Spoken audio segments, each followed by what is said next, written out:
आप देख रहे हैं बियानी टीवी, बात में दम है। Hello everybody, my name is Ravina Ramrakhiani and I am pursuing BCS second year from Biyani Girls College.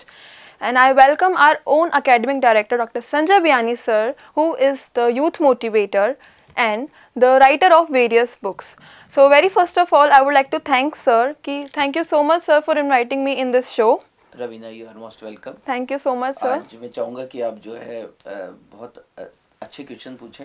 Ji sir. और उस क्वेश्चन को तब तक पूछें जब तक वो पूरी तरह से सॉर्ट आउट ना हो जाए आपके डाउट्स। जी sir. You are most welcome. Thank you sir. मेरा आज का सवाल ये है कि सर, जब हम लोग इंटरव्यू फेस करते हैं तो इंटरव्यू में हमसे कई ऐसे क्वेश्चंस पूछे जाते हैं कि जिन्हें हमें उसका आंसर देना अप्रोप्रिएट होता है या नहीं। तो आज का क्वेश्चन मेरा ये है कि सर, जब हमसे ये पूछते हैं कि tell us about your weaknesses and strength, तो क्या हमें अपनी वीकनेस उन्हें बतानी चाहिए या फिर वीकनेस को साइड में रख के हमें अपनी स्ट्रेंथ को हाईलाइट करना चाहिए? बहुत ही अच्छा सवाल है रवीना। सबसे पहले मैं आपके सवाल का जवाब देने से पहले आपको रवीना शब्द का मतलब बताना चाहता हूँ। yes, रवीना का मतलब होता है तेज, जो सूर्य में होता है। रवीना वर्ड बना है सूर्य से। तो जरा सोचिए ना, सबसे ज्यादा तेज क्या है, सबसे ज्यादा पावरफुल चीज क्या है?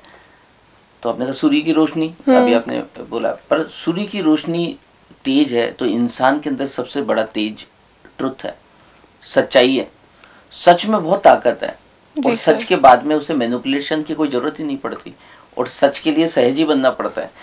तो आपका नाम बहुत पावरफुल है और हम चाहेंगे कि आप इस ट्रुथ वाले वर्ड को पकड़िए, क्योंकि ये ट्रुथ जो है आपका मनोबल बनेगा, आपकी विल पावर बढ़ेगी, आप में सस्टेनेबिलिटी लाएगा। सो इंटरव्यू के दौरान आप ये समझिए कि जो इंटरव्यूअर है वो बहुत ही एक्सपीरियंस्ड बंदा है। वो उस टेबल पे पहुंचने के लिए आप जैसे दौर से गुजर चुका है और बहुत से लोगों को वो टेकल कर चुका है। वो HR एक्सपर्ट है। आप कुछ भी बोलेंगे, वो सच और झूठ को समझने में बहुत ही काबिल इंसान आपके सामने बैठा है। तो वहाँ अगर आप जैसे हैं वैसे सहज रहोगे और स्वाभाविक रहोगे तो पावरफुल रहोगे। जी सर। हम में से कोई भी इंसान ये दावा नहीं कर सकता कि साहब उसमें कोई वीकनेस नहीं है। सब में वीकनेसेस भी हैं और सब में स्ट्रेंथ भी है। पर आपको उस समय जब आप इंटरव्यू में कोई बात कर रहे हैं तो आपको बहुत ही मैच्योरिटी दिखानी चाहिए और बहुत ही सहजता दिखानी चाहिए और अपनी इस मिस्टेक्स कोई है या कमियां है तो उसे ग्लेडली एक्सेप्ट करना चाहिए।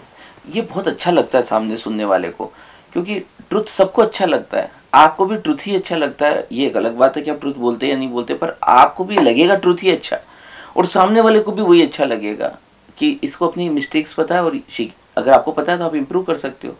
क्योंकि आपने लीनियर प्रोग्रामिंग प्रॉब्लम पढ़ी होगी अपने कोर्स के दौरान, तो उसमें सबसे पहले प्रॉब्लम तब सॉल्व होती है जब प्रॉब्लम आइडेंटिफाई हो जाती है। अगर हमने आइडेंटिफाई नहीं की तो रवीना फिर हम उसको कैसे ठीक कर पाएंगे? So you know your weakness, then there is a chances that you will improve your weaknesses. So मेरे हिसाब से कोई भी बुराई नहीं है अगर हमारी वीकनेस को हम ग्लेडली एक्सेप्ट करें और उसके लिए कोई किताबी वीकनेस नहीं लेके आए, बल्कि हमारी जो सहज वीकनेस है वो हम उनको बता सकते हैं और कॉन्फिडेंटली बताइए। और अगर आपने उस समय कुछ गलत बोला और क्रॉस क्वेश्चन किसी ने कर लिया तो वो जस्टिफाई कर देगा और आपको प्रूव कर देगा और आप समझ जाएगा कि आप गलत बोल रहे हैं। सो अपनी मिस्टेक को मान लेना और उसको अच्छे से बोलना मेरे हिसाब से ठीक अप्रोच है। वो रिकॉग्नाइज की जाती है, उसे अदरवाइज नहीं लिया जाता, उसको वैल्यू दी जाती है, उसको पॉजिटिवली लिया जाता है। लेकिन सर, अगर हमारी गलती उसी पैशन से रिलेटेड हो तो उसका बहुत नेगेटिव इफेक्ट पड़ता है। तो हमें मतलब किस तरीके से उन्हें बताएं कि वो नेगेटिव ना लगे? जैसे सर कि हम एक कंपनी में जा रहे हैं और उसमें एक लैक ऑफ कम्युनिकेशन स्किल है। तो एक कंपनी में कम्युनिकेशन स्किल होना, एक लीडर के लिए कम्युनिकेशन स्किल होना बहुत ही ज़रूरी है। तो अगर यही उसकी वीकनेस होगी तो वो उसको कैसे ओवरकम करेगा? कैसे वो उसको उसको नेगेटिव वे में ना ले? देखिए, हम अपने पैशन को अपना प्रोफेशन बनाए तो बहुत अच्छा है। अगर आप में कम्युनिकेशन स्किल नहीं है तो आप में राइटिंग स्किल होगी या आप में एडमिनिस्ट्रेटिव स्किल होगी, तो आप उस तरह की जॉब के लिए अप्लाई करिए ना। अगर बाई चांस आप झूठ बोल के आपको सिलेक्शन भी हो गया और उसने आपको सेलेक्ट भी कर लिया तो अगले महीने रिजेक्ट कर देगा। बिल्कुल सर। हम चाहते हैं कि हम परमानेंटली अपनी जॉब को एंजॉय करें, ट्रूथफुल रहे। तो मुझे लगता है कि ये सही अप्रोच हो सकती है, क्योंकि हम जहाँ भी रहना चाहते हैं हैप्पी रहना चाहते हैं। हम किसी से अनवांटेड कोई चीज़ नहीं चाहते। तो फिर हमारे को ट्रुथ को पकड़ना होगा और ग्लेडली अपनी बातों को एक्सेप्ट करना पड़ेगा, और जॉब के लिए भी हम वही अप्लाई करेंगे जो हमारे प्रोफाइल को सूट करेगा, क्योंकि उसी से आपकी ग्रोथ होगी, उसी से आप आगे बढ़ेंगे। अगर आपको एक गलत बोल के आपको एक जॉब मिल गया जो आपके पैशन के अकॉर्डिंग नहीं है, आपके इंटरेस्ट के अकॉर्डिंग नहीं है, तो ना तो आप हैप्पी रहेंगे ना आपका एम्प्लॉयर हैप्पी रहेगा, और अल्टीमेटली दोनों ही लूज़र रहेंगे। सो अगर आप में कम्युनिकेशन स्किल नहीं है तो फिर ऐसे जॉब के लिए हम अप्लाई ना करें, मेरा ऐसा सुझाव है। ओके जैसा कि सर ने बताया कि हमें अपनी फॉल्ट को एक्सेप्ट करना चाहिए सो दैट हम उसमें इम्प्रूवमेंट कर सके, तो इससे मुझे बिल्कुल क्लियर हो चुका है कि अगर मैं अब आने वाले टाइम में अगर इंटरव्यू देने गई भी तो वेरी श्योर मैं अपनी फॉल्ट को एक्सेप्ट करूँगी। सो सर एक डाउट और आ रहा है मेरे माइंड में कि सर जैसे आप हर साल इंटरव्यूज़ लेते हैं, रिक्रूटमेंट करते हैं 100-200 पीपल्स का, तो उसमें 500 इंटरव्यूज़ तो आप लेते ही होंगे, तो आपके एक्सपीरियंस से मैं ये पूछना चाहूँगी कि सर जब हमसे वीकनेस पूछी जाती है तो हमें क्या उसमें एक इमोशनल वर्ड उसमें ऐड ऑन करना चाहिए? वैसे गर्ल्स बहुत इमोशनल होती हैं, कईयों की वीकनेस होती है इमोशनल होना, तो क्या हमें इमोशनल उसमें ऐड ऑन करना चाहिए? क्या हमें इंटरव्यूअर को बताना चाहिए कि वी आर इमोशनल?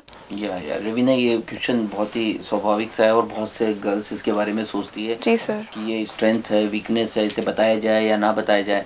तो मैं बहुत क्लियर बताना चाहूँगा कि इमोशनल होना स्ट्रेंथ होती है कुछ प्रोफेशन के लिए, या बल्कि मेजर जो जॉब्स हैं उनमें इमोशनल होना स्ट्रेंथ होती है। क्योंकि देखिए ना, एक टीचिंग प्रोफेशन में कोई जा रहा है, वो इमोशन जब तक इमोशनल नहीं होगा वो, तो तब तक वो इमोशनल लोगों को समझेगा भी नहीं और एजुकेशन प्रॉपर नहीं दे पाएगा। अगर वो अच्छा एचआर मैनेजर बनना चाह रहा है तो उसके लिए इमोशनल होना उसकी स्ट्रेंथ है, क्योंकि उन्हें लोगों को डील करना है, लोगों को समझना है, भावनात्मक रूप से समझना है, और हमारी इमोशनल बॉडी हमारी मेंटल बॉडी से ज़्यादा स्ट्रांग है। सो इमोशनल होना स्ट्रेंथ है ज़्यादातर केसेस में, और इसलिए आपको सहजता से इस बात को स्वीकार करना चाहिए, बताना चाहिए। और कोई गर्ल्स अगर इमोशनल नहीं है तो, क्योंकि आपको अगर इंटरव्यू के लिए बुलाया गया है जी सर, है ना, तो गर्ल्स की से ये एक्सपेक्ट की जाती है कि वो इमोशनली साउंड है, और इसलिए उनके लिए जो अप्रोप्रिएट जॉब है वो भी फिक्स ही रहते हैं लगभग, और उसमें उन्हीं को सेलेक्ट किया जाता है।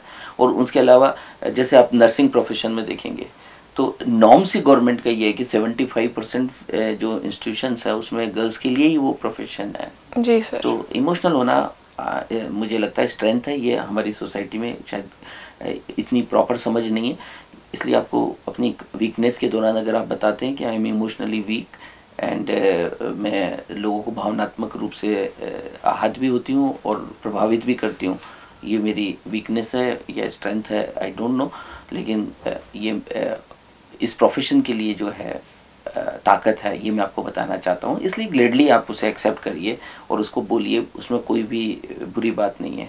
और कोई ये पर्सन कहे कि I am emotionally very rough and tough, तो मुझे लगता है ये एक्चुअली वीकनेस है। सो सर जितने भी मेरे इंटरव्यू से रिलेटेड क्वेश्चंस थे मेरे ऑलमोस्ट उनके डाउट क्लियर हो चुके हैं, लेकिन सर मैं आपसे ये पूछना चाहूँगी कि ऐसे कोई कुछ ऐसी बातें जो हमें अलग करती हों सबसे, सबके पास डिग्री होती है, एजुकेशन होता है, लेकिन ऐसी कुछ बातें जो हमें सबसे अलग करती हो, बिल्कुल अलग दिखाती हो। रवीना बहुत सही। देखिए, आपके इंटरव्यू के दौरान आपका एटीट्यूड देखा जाता है, आपका एटीट्यूड कैसा है, क्योंकि जैसा आपका एटीट्यूड होगा वैसी आपकी परफॉर्मेंस होगी। तो सबसे पहला मेरा जो आपने पूछा उसमें सबसे पहला आइडिया मैं ये देना चाहूँगा, जहाँ भी इंटरव्यू के लिए जा रहे हैं उस ऑर्गेनाइजेशन के बारे में डिटेल्ड स्टडी करिए, उस ऑर्गेनाइजेशन की वेबसाइट पे जाइए, उनके ऑनर्स के बारे में मालूम करिए, उनके कब वो एस्टेब्लिश हुए थे, कब किस तरह के प्रोडक्ट्स बना रहे हैं, कितने लोग वहाँ काम कर रहे हैं, कितना वहाँ का टर्नओवर है, दूसरे जो कॉम्पिटिटर है उससे वो इंस्टीट्यूशन कैसे बेटर है, उसके बारे में थोड़ी समझ बनाइए और उसे अपने इंटरेस्ट के साथ लिंक करिए कि भाई इसमें मैं क्या कंट्रीब्यूट कर सकती हूँ। अगर आप ये समझाने में कामयाब हो गए कि ये आपके ऑर्गेनाइजेशन है और इस ऑर्गेनाइजेशन के लिए ये चीज़ ज़रूरी है और इसके अंदर मैं मेजरली कंट्रीब्यूट कर सकती हूँ, तो ये सबसे ज़्यादा प्रभावित करेगी, सबसे पहली बात। और दूसरी बात, आपको एक अच्छे इंसान के रूप में भी वो देखना चाहते हैं, तो एटीट्यूड ऑफ ग्रेटिट्यूड जो है वो बहुत पसंद किया जाएगा और वो स्वाभाविक लगना चाहिए। आप कई बार डिप्रेशन के कारण, कई बार हड़बड़ी के कारण, कई बार आप जल्दी बोलते हैं, आप सहजता से जाइए और एटीट्यूड ऑफ ग्रेटिट्यूड को अपने हर एक्शन में लेकर आइए। I am very grateful, thank you, ये वर्ड जो है थैंक यू बोलना, और थैंक यू बोलना भी एक तरीका है। जब तक आपको फील ही नहीं होगा, जब तक वो समझ ही नहीं होगा। देखिए आप पहली बार आज इंटरव्यू देने जा रहे हैं, या दूसरी बार जा रहे हैं, या तीसरी बार जा रहे हैं, और ये आपके लाइफ का टर्निंग पॉइंट भी हो सकता है, और वहाँ आप बहुत कुछ सीखने वाले भी हैं।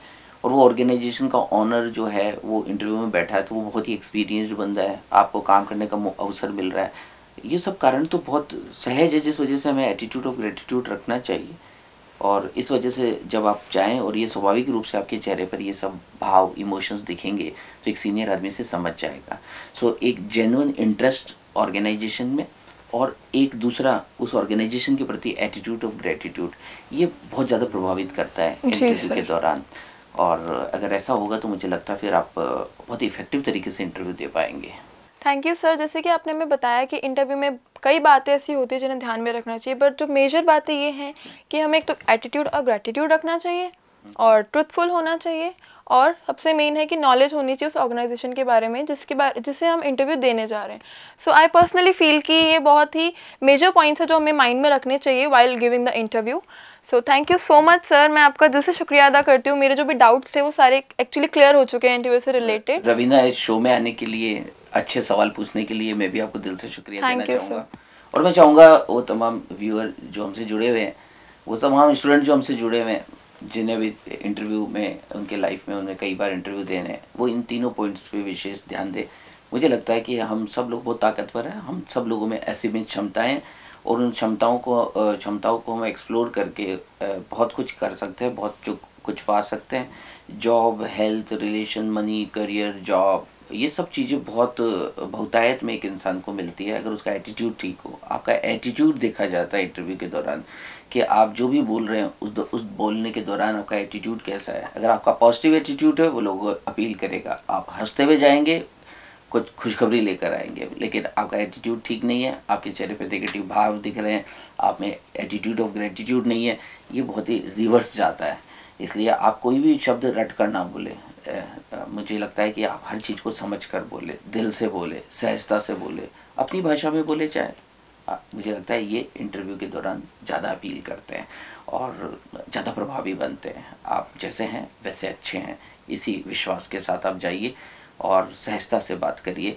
मुझे लगता है फिर आपको सफलता मिलेगी। इसी आशा और विश्वास के साथ कि द काउंसलर शो में आप लगातार बने रहेंगे, आप समय समय पर अपने कमेंट भी देंगे, और इस शो में आप और कोई भी जानकारी लेना चाहते हैं तो उसे कमेंट बॉक्स में ज़रूर डालिए। मिलेंगे, बात होगी। लाइक सब्सक्राइब करते रहिए, साथ साथ वो बेल आइकन को भी दबाइए, क्योंकि और मैं चाहूँगा कि इसमें आपको जो सबसे अच्छी बात लगी, जो आपको जिसने सबसे ज़्यादा अपील की, उसे ज़रूर कमेंट बॉक्स में डालें, क्योंकि जो आपको लगता है वो आपका अपना होता है और वही नॉलेज आपके काम आता है। इसी आशा और विश्वास के साथ thank you so much for listening and watching us.